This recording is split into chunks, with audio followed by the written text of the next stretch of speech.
Andrés, muchas gracias por la visita, por prestarte a estos diálogos que estamos entablando y aportar tu mirada, que para nosotros es de un valioso aporte para poder tratar de entender un poco el mundo, Latinoamérica y sobre todo Argentina en estos momentos. Así que bienvenido.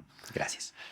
Eh, Voy a empezar por algo que me parece que me llamó mucho la atención, porque no solo porque coincido en esa mirada, pero que en estos momentos con el problema que está atravesando Argentina, específicamente en la ciudad de Rosario, y toda su cuestión del narcotráfico, vos habías dicho en esta entrevista que salió el fin de semana pasado que una de las grandes amenazas, si no la gran amenaza para América Latina, era el crimen transnacional y con eso el narcotráfico.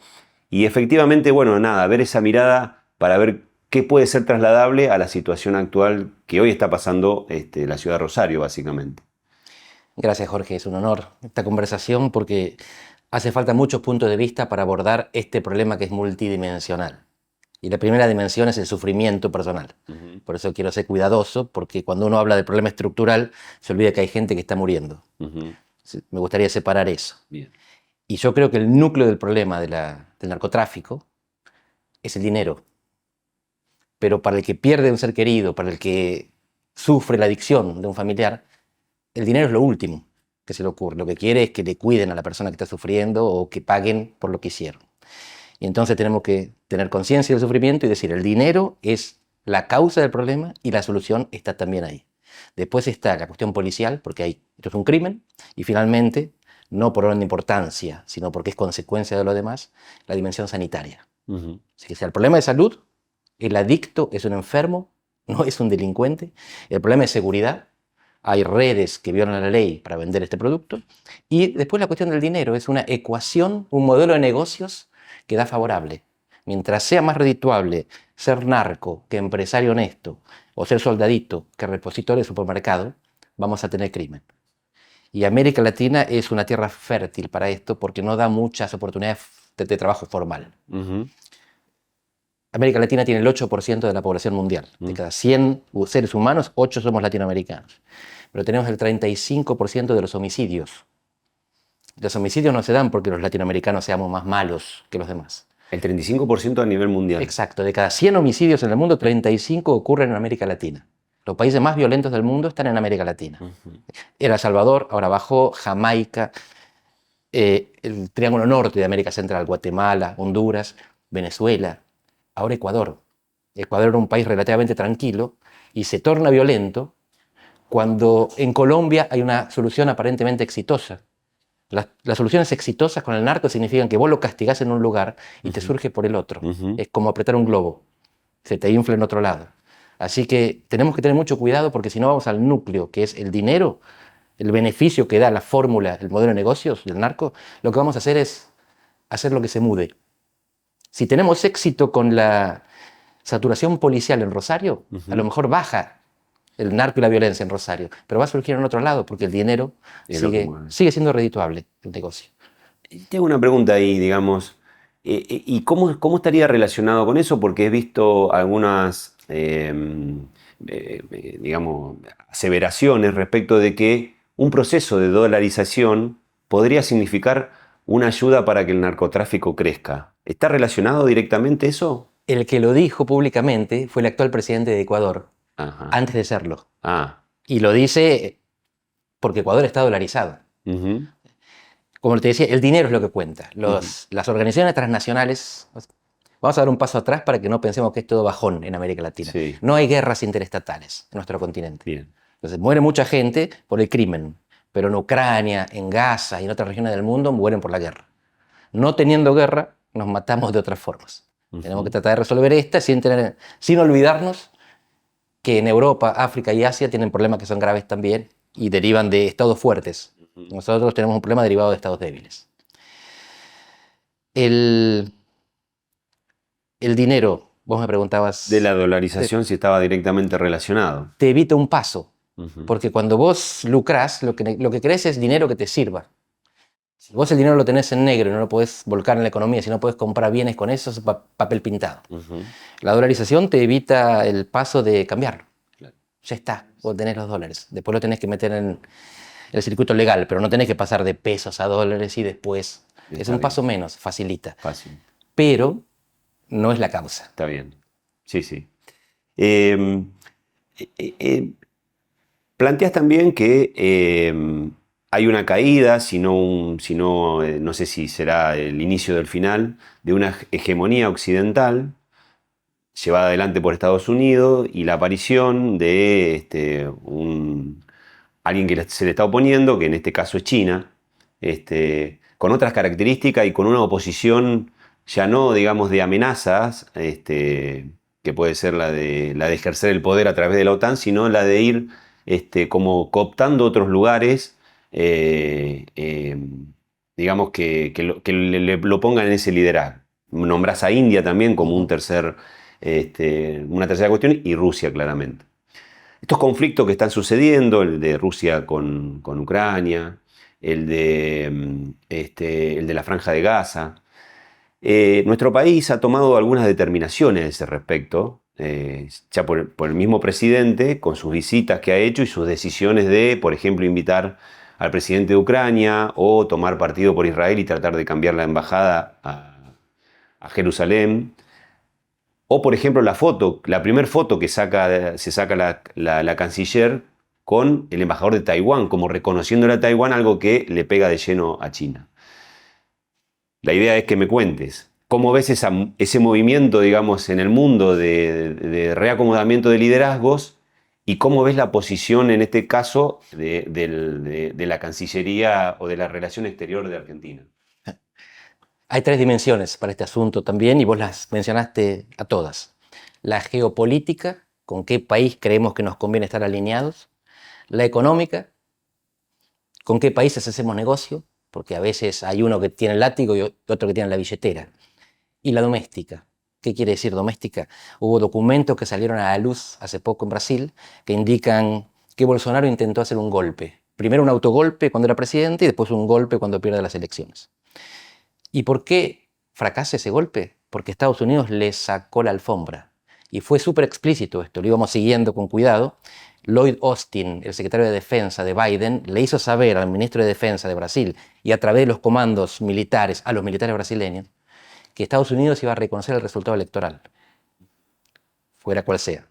Y entonces los militares brasileños decidieron no ofender a sus socios. Los militares brasileños tomaron una decisión geopolítica, no están con China, están con Estados Unidos. Bolsonaro no es presidente porque Trump no lo era. Milei lee esto. Entonces, teniendo un escudo legislativo débil, o mejor dicho, careciendo de un escudo legislativo, y teniendo un escudo popular que se puede agotar, porque la paciencia es limitada, él está buscando construir un escudo externo. Si Trump es presidente, Milei es más estable. Me parece racional. La cuestión económica es más discutida, porque Argentina tiene a China como principal socio comercial, no Estados Unidos. Y por lo tanto ahí hay una tensión. Si Milei opta por Israel y por Estados Unidos es por razones ideológicas sobre todo, no es por razones comerciales. Aunque alguno puede decir, no, pero sí financieras, porque Argentina depende del Fondo Monetario y la renegociación depende de los Estados Unidos. Así que Argentina está tironeada entre lo financiero, que todavía depende de Estados Unidos, y lo económico, que depende cada vez más de Asia, en particular China.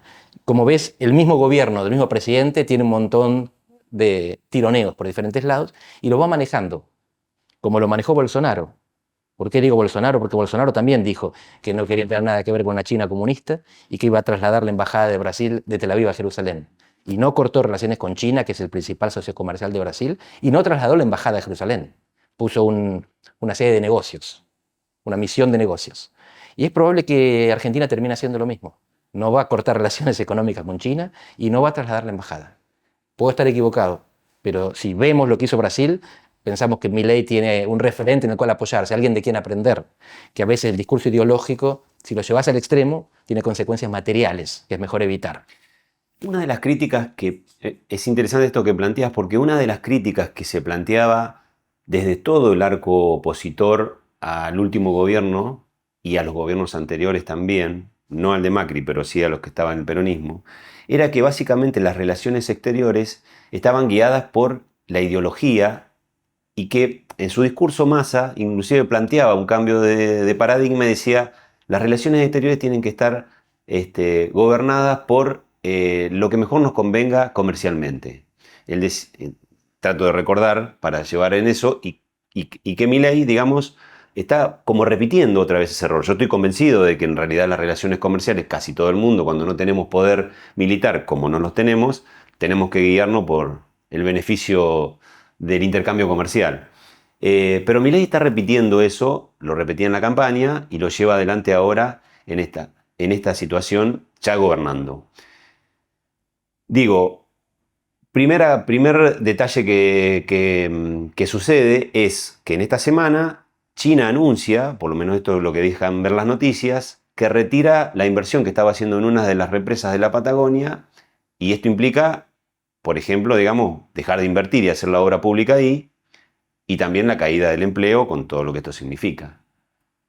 China acreedora a través de los swap, con lo cual también puedes en algún momento con los tiempos orientales reclamar esas cosas también. Digo, ¿volvemos a caer en la equivocación de que la ideología controle la política exterior? Es un riesgo que el gobierno parece dispuesto a correr. Pero fíjate que te voy a contar algo contraintuitivo. Yo considero que la política exterior de Macri fue más ideológica que la de Cristina. Ajá. Precisamente porque sostenía que estaba anclada en valores, como la de Milei. Cristina pensaba que Occidente declinaba y que Oriente emergía. Y por lo tanto convenía hacer negocios con Oriente. Te acordarás de esa famosa escena en Angola donde ella se fue a vender pollos. Vietnam. Ella pensaba que Vietnam. Sí. Ella pensaba que el futuro estaba en Asia, África y Asia. Y ella tiene razón. La cuestión es cuándo. Mientras tanto, Argentina depende fundamentalmente del Fondo Monetario. Y si dependiera solamente de Asia para vender commodities, recursos naturales, no se desarrollaría. Tiene que agregar valor, tecnología, servicios, industria, y no solamente commodities. Así que con Asia hay que complejizar la relación comercial. Pero Cristina lo que hizo es un cálculo del interés nacional. Uno puede coincidir o no con ese cálculo, puede pensar que estaba equivocada. Para mí lo que justifica esto que estoy contando, que su política exterior no era tan ideológica, es que Néstor Kirchner estaba muy alineado con los Estados Unidos en dos cuestiones fundamentales: terrorismo y finanzas, aunque no pareciera. Hablaba contra los Estados Unidos, pero lo que a Estados Unidos le interesaba, que era la guerra contra el terrorismo, Néstor no se diferenció, al contrario. Macri tampoco. Pero Macri pensaba, tenemos que estar con Occidente porque somos Occidente. Y Cristina decía, tenemos que estar con no Occidente porque nos conviene. La política de Cristina, la política exterior era más pragmática, puede estar equivocada, pero tiene una intención basada en el interés. Milei dice que se basa en los valores, como Macri. Pero cada vez que él abre la boca o mete la pata, su canciller se reúne con el agredido, lo mismo que hace Domingo Franco a nivel interno. Va a Diana Mondino y se reúne con Brasil, embajador, canciller, va a China y le dice, fíjense que esto no es tan así. Lo de Israel vamos a ver cómo lo manejan. Mi impresión es que Milei está todo el tiempo haciendo de policía malo, adentro y afuera, en Argentina y en el mundo. Y tiene los policías buenos, a los que después le va sacando también la tablita y lo deja hablando solos, lo desautoriza, pero los mantiene. Tanto Franco como Mondino van siempre a poner paños tibios y a tratar de mejorar la relación con aquel al que el presidente defenestró.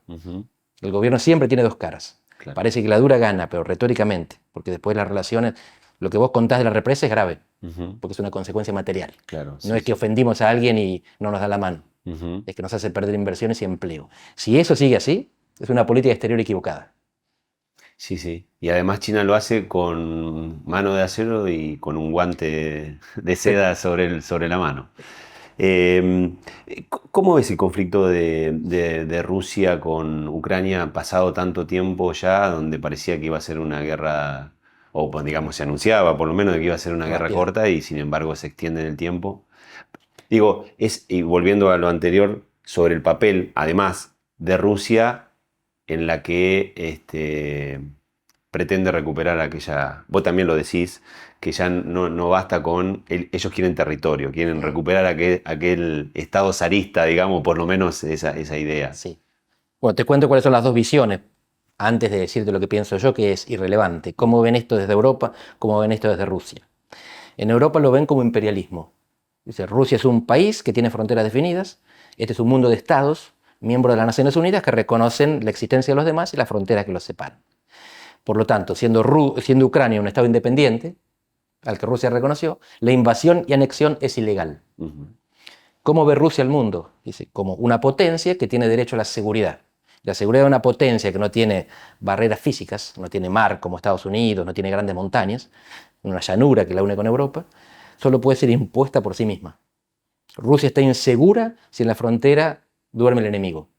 Y lo que dice Rusia es, Ucrania quería ser miembro de la OTAN y de la Unión Europea, la OTAN es un enemigo, la Unión Europea es un rival, Estados Unidos no aceptaría que México fuera comunista. Claro. De hecho, no lo aceptó con Cuba, le salió mal, pero la embarga, la bloquea, no la deja vivir. Rusia dice, tenemos el mismo derecho, porque el argumento ruso no es el de el derecho internacional necesariamente, es el del derecho a las grandes potencias. Todos los países son iguales, pero algunos son más iguales que otros. Ellos reclaman el derecho a ser respetados por ser una potencia. ¿Quién tiene razón? Pues para el derecho internacional, Occidente. Hay un país reconocido por otro que es invadido y anexado.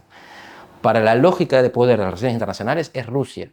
Sí, claro que México tiene derecho a elegir su gobierno, pero si elige un gobierno comunista, no puede pensar que Estados Unidos no va a actuar. Así que depende de qué lado te pongas, si el del realismo o el del legalismo.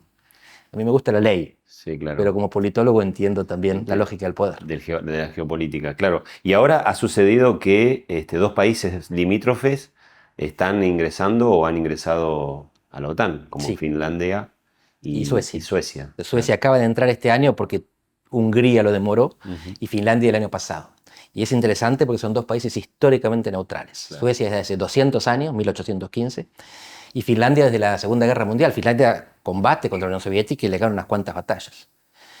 Y la base de convivencia con Rusia es, nosotros somos occidentales, capitalistas y democráticos, pero no somos hostiles, Claro. convivimos. Se terminó. Estos países tienen miedo. Es interesantísimo hablar con suecos, con noruegos, que son miembros de la OTAN, con finlandeses. Y ellos te dicen, tenemos miedo. Hasta ahora no teníamos. Rusia no era una amenaza, ahora sí. Y los que están peor todavía son los estonios, los lituanos, Claro. los georgianos, los rumanos. Cuando vas a esos países, hablas con esa gente, te dicen con total convicción, nosotros somos los próximos. Claro. Si no paramos a Rusia ahora, nos invaden después, porque esta invasión y anexión no es la primera, es la quinta en este siglo. Rusia ya había hecho eso con Chechenia, que le queda adentro, había hecho lo mismo con Georgia, una guerra desatada por sí misma, había hecho lo mismo con Ucrania, cuando se apropia de Crimea, de la península de Crimea, que era antes ucraniana. Siempre tiene argumentos, Claro. pero el hecho es que todos dicen, esto es siempre un paso más, y hay un paso después de este, y ese paso me pisa a mí. Sí, está muy bien. Voy a tener que apurar mi visita a Lituania. La familia de mi abuela es lituana, toda mi familia, pero nunca fui para allá, digamos. Así que antes que los rusos En terminen. principio están seguros porque tienen el artículo 5 de la OTAN, Claro. que dice que un ataque contra uno es un ataque contra todos, Claro, como los tres claro. mosqueteros. Sí, sí. Entonces los países miembros de la OTAN están protegidos. Ucrania no lo era y no lo puede ser mientras esté dividida. Finlandia y Suecia sí. Claro. Ahora como Letonia, Estonia y Sí. Lituania. Y Finlandia tiene 1.300 kilómetros de frontera con Rusia. ¿Y sabes lo que hace Rusia? Ajá. No le pone tanques en la frontera, le pone inmigrantes. Van a buscar gente a Asia y a África, los traen a la frontera y se los tiran a Noruega y a Finlandia. Y tratan de desestabilizar internamente a los países Claro. europeos. Lo hacen con hacking, con noticias, con redes, interviniendo en los sistemas electorales y desestabilizando poblaciones para que emigren hacia Europa. Son muy sutiles. Putin parece puro bruto, Muy claro, pero es muy hábil. pero es muy hábil. Sí, se lo nota. Te llevo un poco a la realidad nuestra de Argentina y tu mirada, digamos, sos alguien que está continuamente mirando lo que pasa en nuestro país. ¿Cómo ves este fenómeno que está sucediendo en la Argentina, Milei presidente, sus características de llevar adelante, su ideología que expresa y estos casi 100 días que estamos transitando? No te estoy haciendo una pregunta fácil porque No, la pero respuesta no fascinante. está, pero fascina. Sí, y Milei es un fenómeno complejo porque él es dos cosas al mismo tiempo. Es un exponente nacional de un fenómeno global. Hay Mileis en el resto del mundo, Bolsonaro, Trump, Vox en España, llega en Portugal, que acaba de tener una gran elección. Y al mismo tiempo es diferente a todos los demás. Porque los demás forman una especie de internacional nacionalista. Los tipos están en contra del globalismo. Son muchas veces proteccionistas. Trump es proteccionista. Quiere producir y vender americano, quiere comprar americano. Bolsonaro fue un poquito más neoliberal porque salió con los empresarios, puso un Paulo Guedes, un ministro que era aperturista, pero él no lo era. Él es un militar brasileño típico, desarrollista, quiere producir industria. Milei es un doctrinario internacionalista en algún aspecto, un globalista. Él cree en los mercados. Si fuera por él, me imagino que así como no existiría Estado, no existirían fronteras. Porque el mercado funciona mejor cuando vos dejás que fluyan y circulen los factores de producción. Su ídola es Margaret Thatcher. No lo estoy interpretando, él lo dijo en campaña. Y es Margaret Thatcher no porque nos ganó la guerra, eso para él es menor. Es porque era muy liberal. Porque, no sé si él utilizaría, democratizó el mercado, pero porque liberalizó. Quebró los sindicatos y se dedicó a la libertad. Y en esto él se diferencia de todos los demás, pero él no permite que se note eso. Y es más, como tiene una alianza con los nacionalistas, su vicepresidenta y varios otros sectores, él adopta parte de ese discurso. Él es un liberal libertario, anarcocapitalista, pero quiere una Argentina que sea la primera potencia mundial, como fue aquella, dice él, de principio del siglo pasado. No está muy claro. Me parece que esto lo dice más como parte de la necesidad de hacer campaña permanente y de los aliados que tiene. Pero él, en el fondo, defiende la idea de la libertad por encima de la idea de nación. De hecho, vos mirás cuál es el lema de Trump, es hagamos Estados Unidos grande de nuevo. Claro. El lema de Bolsonaro es Brasil arriba de todo y Dios arriba de todos. Y el de él es viva la libertad, carajo. La que firma Argentina es la vicepresidenta. Así que él es un fenómeno, un exponente de un fenómeno global y al mismo tiempo diferente al resto.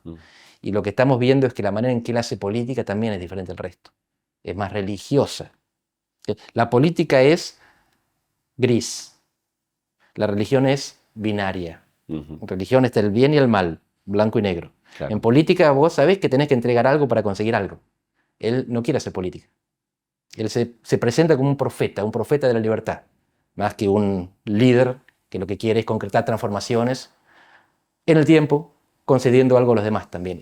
Para él, los que no piensan como él son enemigos. No son personas con las cuales te puedes encontrar a mitad de camino. No son alguien al que le puedes entregar el 20% para que te entregue el 80%. Eso es transar. La cuestión es si esta visión religiosa tiene nafta. Las religiones tienen nafta, sobreviven a sus fundadores. La política exige resultados. En ese aspecto, digamos, él, por supuesto, llega a ser presidente legítimamente electo con un discurso contra la política. Pero bueno, ahora hay que gobernar. Y debe gobernar con otros poderes que han sido electos también democráticamente, pero que miran la política de otra manera. Por más que algunos quieran ayudarlo, digamos, a que le suceda. Pero en este caso, digamos, él descree de eso y sus reacciones son, ante la posibilidad de pedido de diálogo, son negarse, digamos, ¿no?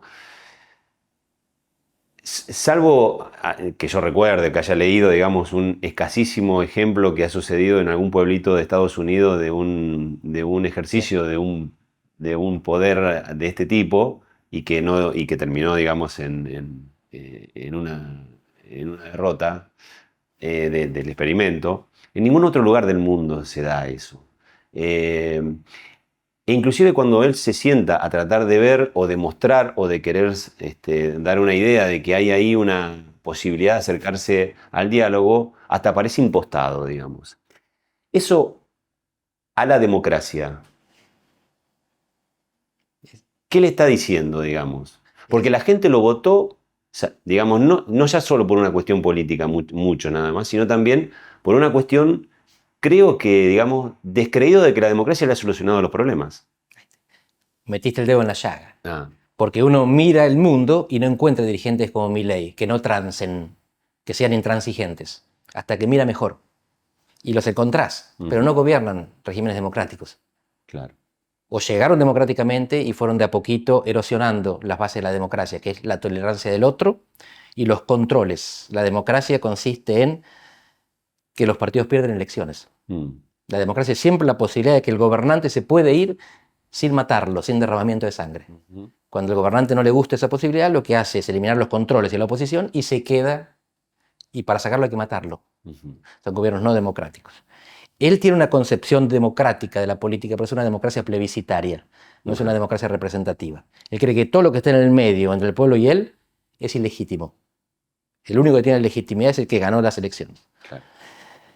La democracia plebiscitaria no funciona en sociedades complejas. Vos podés convocar un plebiscito de vez en cuando y podés elegir un presidente, pero está lleno de poderes intermedios, sobre todo en un país federal.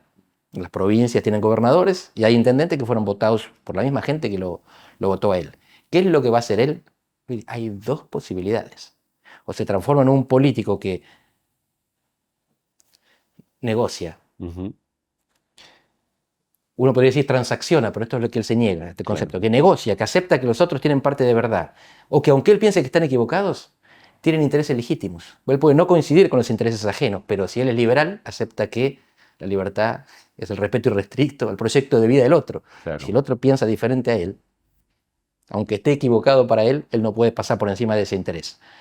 O se torna un dirigente autoritario. Uh-huh. Yo creo que Argentina no tiene condiciones para un dirigente autoritario, porque no tiene fuerzas armadas con capacidad o voluntad de intervenir, las policías están fragmentadas entre las provincias, hay países unitarios que tienen una policía nacional. En Bolivia la policía es la que prácticamente le da el golpe a Evo Morales. Los militares solo hacen la última declaración, la policía está en las calles. Brasil, Argentina tienen policías provinciales y por lo tanto la organización es más complicada. Y sin fuerza militar es muy difícil que un gobernante decida quedarse a pesar de perder el favor popular.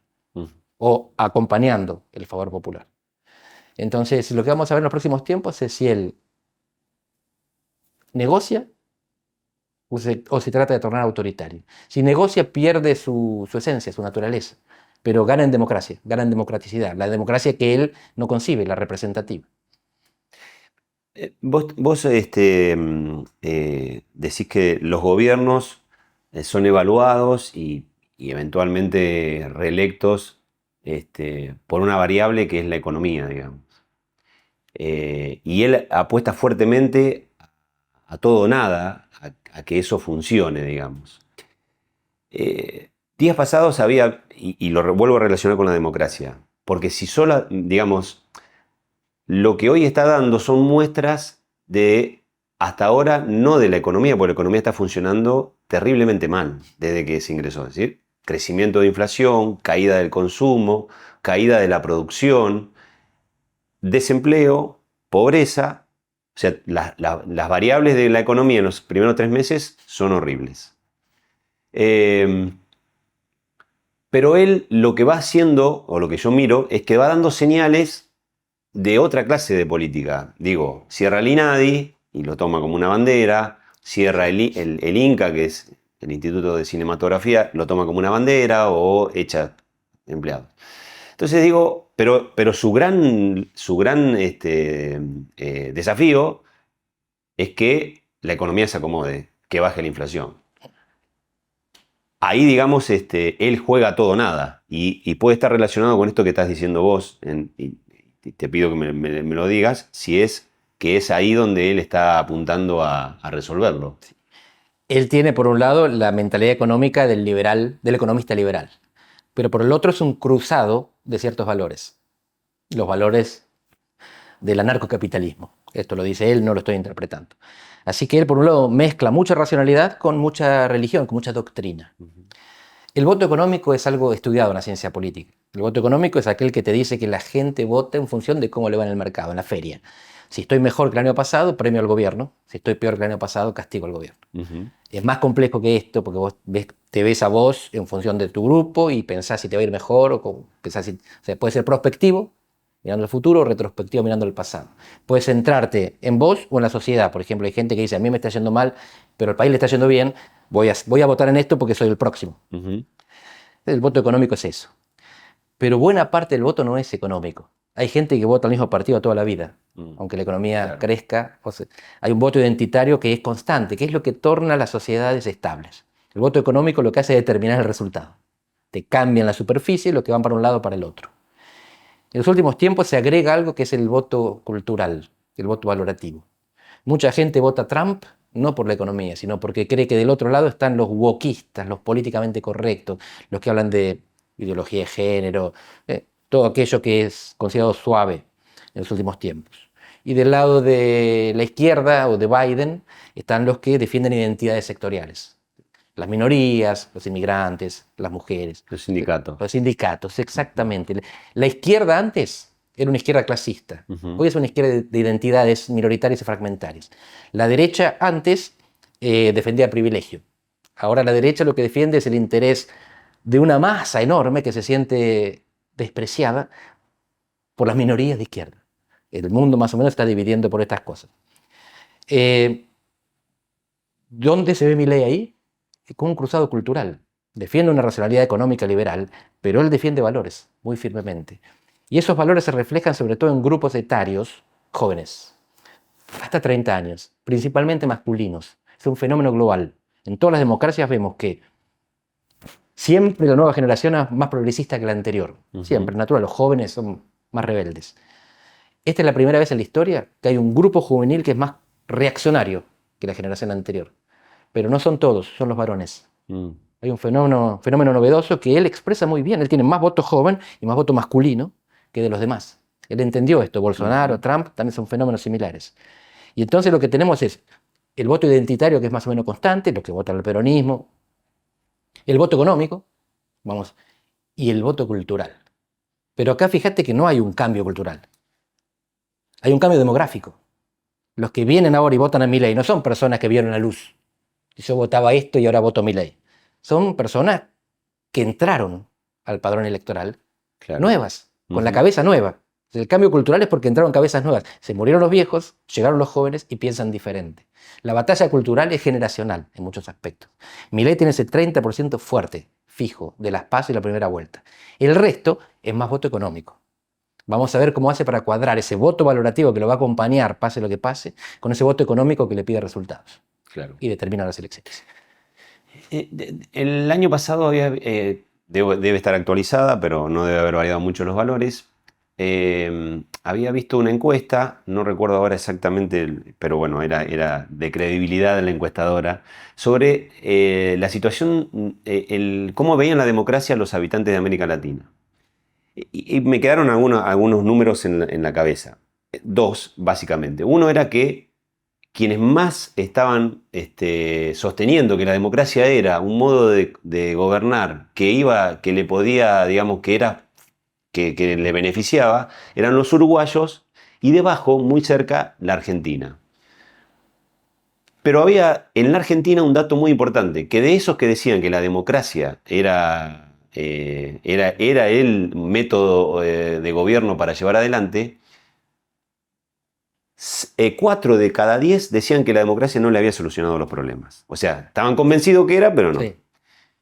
Y el otro dato, con lo cual ahí hay una deuda. Y el otro dato muy importante, que había un 30%, dividido entre un 15 y un 15, que es más o menos lo que sacó Milei en las primeras vueltas, que estaban dispuestos a tolerar un gobierno autoritario, dictador, y a otro que no les daba lo mismo, digamos. Con lo cual, ese 30% andaba dando vuelta. Efectivamente, esto es, Milei irrumpe y pone a la política en tener que discutir que las soluciones que se llevaban hasta ahora adelante, en términos institucionales, bueno, la gente le está diciendo, a mí no me sirven. Quiero que venga alguien, no que construya, sino que rompa todo. A la política la pone por lo menos en mirarse hacia sí mismo, y los partidos más importantes como el socialismo, el radicalismo y el peronismo, aunque han aparecido otros partidos provinciales, por ejemplo en la Patagonia, pero básicamente esos que son centenarios, ¿entendés que tienen un desafío para adelante, especialmente ellos, y sobre todo? Y agrego un dato más que en eso. El 40%, el 40% de la población es sub 35, o sea que los que van a elegir son los que están con esta política de ahora. Vos planteaste el problema que tienen los partidos tradicionales en la Argentina de hoy. No saben cuál es su lugar. Están en un no lugar. Ya no saben lo que representan, ni en términos de banderas, ni en términos de gente. A quién representan y qué es lo que proponen. Y esto se da sobre todo por el cambio demográfico, pero además por el fracaso del que todos son parcialmente responsables. De hecho, Milei es un resultado de que la gente le asigne la culpa a todos los anteriores. Porque los 10 años de estancamiento económico gobernaron todos, Cristina, Macri, Alberto. Antes uno gobernaba 10 años, entonces nos olvidamos del anterior. y volvíamos a él. Ujú. Milei dijo, son todos parte del fracaso. ¿Qué pueden hacer estos partidos? La tienen súper complicada. Mm. Porque la base de sustentación de Milei es teórica y es empírica. ¿Qué significa esto? Teórica, la lógica de la acción colectiva lo que sostiene es que hay cosas que nos convienen a todos, pero nos conviene que lo hagan otros. Pagar impuestos. En el mundo ideal, todos pagan impuestos y yo me beneficio, pero yo no los pago. Ujú.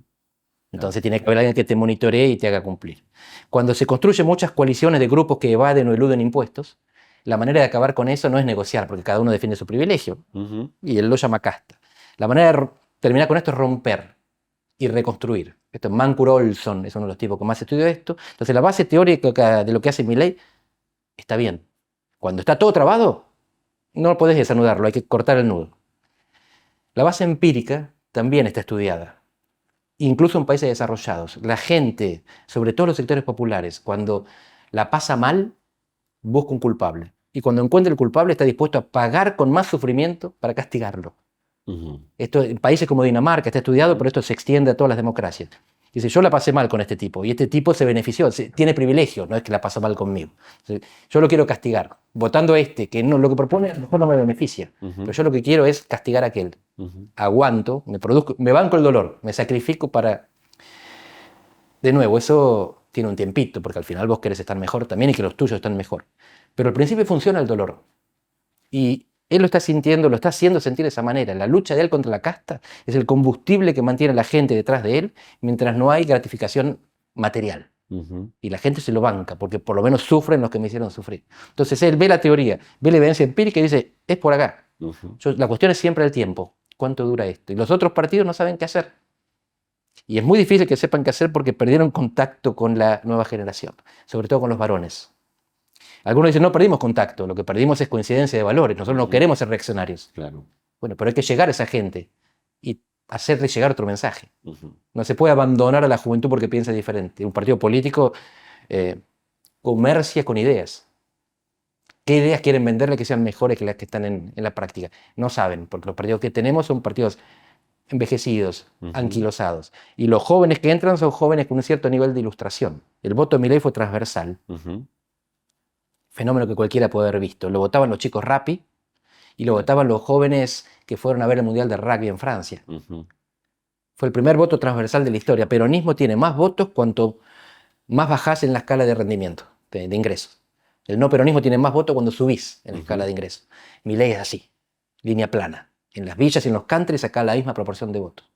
Entonces, mi pregunta es, ¿eso va a ser una nueva división social en Argentina? ¿Va a ser un partido que está independiente de las clases? ¿O él va a tener que caer para uno o para otro lado? ¿Va a representar a los peronistas, los votos populares, o a los no peronistas, los votos de clase media? Y la respuesta todavía no la tenemos. Claro.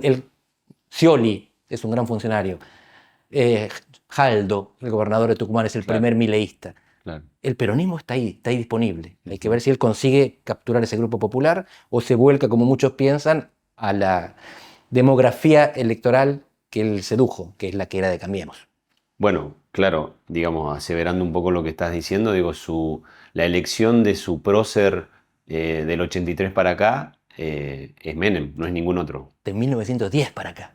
Sí, claro, Él se pasa por... No lo pone a Perón, no lo pones, no, no. aunque él dicen que en privado se define como peronista. Él es menemista y Sí, está orgulloso de eso. claro, sí, sí, efectivamente eso sucede. Yo coincido en eso también.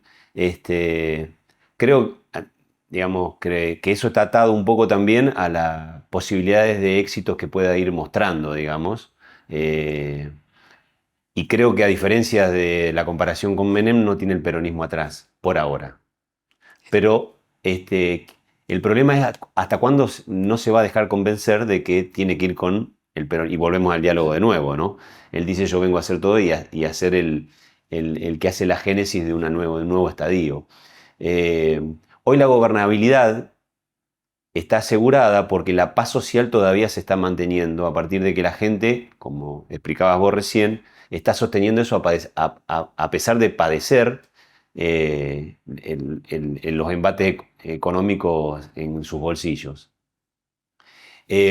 Ahora, si eso no sucediera, digamos, cualquier gobierno es esperable que tome medidas diferentes. Cualquier gobierno que sea del signo que sea, digamos, de la política tradicional, pongámoslo. ¿Milei es esperable que tome medidas diferentes? Sí, por lo siguiente, los politólogos convencionales estudiamos la política internacional y la política doméstica. Y poroteamos. Vos ves la política internacional y decís, ¿cuántos soldados tiene este país? ¿Cuántas ojivas atómicas? ¿O cuánto mercado como para meterse y imponerte sus condiciones? Ves la política doméstica y decís, ¿cuántos votos tenés? ¿Cuántas bancas tenés? Bueno, él cuenta las fuerzas del cielo. Politólogos no vemos la fuerza del cielo, no sabemos contar ángeles. Claro. Estamos en problema. Y las fuerzas del cielo han cumplido un papel en la historia. Y eso sí los politólogos lo sabemos. Savonarola era el profeta desarmado, que cuenta Maquiavelo. El profeta desarmado que levanta al pueblo de Florencia contra los líderes, contra la casta florentina. Y los líderes tiemblan durante un tiempo y piensan que se va a hacer con todo el poder. Finalmente Savonarola termina en la hoguera. Jesús, otro líder religioso. ¿Cómo termina Jesús? Crucificado. Pero la religión vino durando 2000 años ya. Uno se pregunta si Milei no estará apostando incluso a eso, a dejar una religión, un legado, a la dolarización. Ahora bajamos un poco a tierra. Jamil Mawad, el presidente ecuatoriano que dolariza, es expulsado a los pocos meses de dolarizar, pero Ecuador no volvió atrás, queda el dólar como moneda desde entonces. Quizás Milei está dispuesto a inmolarse como un líder religioso que él parece que es para conseguir sus objetivos políticos terrenales. Y si esto es así, entonces las fuerzas terrenales tienen que prepararse para combatir o para aliarse con la fuerza del cielo sin verlas, sin conocerlas, sin olerlas ni tocarlas. Cualquiera de las dos cosas que vos planteás ahí, que coincido con que Milei la lleva para adelante, que es bajar la inflación y dolarizar, no implican que el país o que la vida cotidiana de cada uno de los ciudadanos cambie. Es decir, que se combata la pobreza, por ejemplo. Digo, Ecuador está dolarizado, pero tiene niveles de pobreza predolarización. Sí. Paraguay tiene índices de inflación muy bajos, sin embargo tiene índices de pobrezas muy altos. Eso, digamos, la gente tiene y esto lo entrecomillo, la fantasía de que si suceden alguna de las dos cosas o las dos cosas, su vida va a ser, digamos, como rubio y de ojos celestes. Hay esa expectativa, sí. Es porque él tiene la teoría de las expectativas, digamos. Sí. Se maneja mucho con eso. Pero lo que él promete a nivel micro, para cada individuo, es libertad. Lo que él promete de prosperidad y crecimiento es macro. Argentina que vuelva a ser potencia, pero a cada uno le promete libertad, no prosperidad. Él tuvo cuidado con eso porque es un liberal en el fondo. Dice, la prosperidad depende de cada uno. Si vos tenés talento y esfuerzo, entonces te va a ir bien. No te lo va a garantizar el Estado. La gente a veces puede tener dificultad para disociar, pero si hay una potencia, un país que vuelva a ser grande y yo tengo libertad para esforzarme y conseguir lo que busco, entonces ese es el mundo que yo quiero. Claro. Pero él basa mucho en el esfuerzo, en el emprendedurismo individual, en los chicos que salen a ganarse la vida. Y esto funciona en una sociedad que todavía tiene el bagaje histórico-cultural que tiene Argentina de los inmigrantes que venían para prosperar, que buscaban el progreso material, lo buscaban en sus propias manos. Después cuando llega el Estado compensa a los que no lo pudieron conseguir. Él está volviendo al mundo anterior, en que el Estado no te garantizaba el bienestar. Pero tenías una potencia donde el que se esforzaba tenía un lugar. Acá no todos partimos de la misma situación para que ese esfuerzo termine dando los mismos resultados. No, el tema es que los jóvenes no tuvieron la experiencia del Estado que te salvaba. La experiencia de los jóvenes es que el Estado te caga, sí, el Estado te jode. El Estado es un obstáculo en tu salvación personal. El Estado es una molestia para muchos de estos chicos, porque lo que hace es regularte, ponerte impuestos, controlarte, y eso prospera en la informalidad, que es lo que pasa en buena parte de América Latina. Andrés, muchísimas gracias. Un placer, aunque los temas sean duros. Bueno, gracias.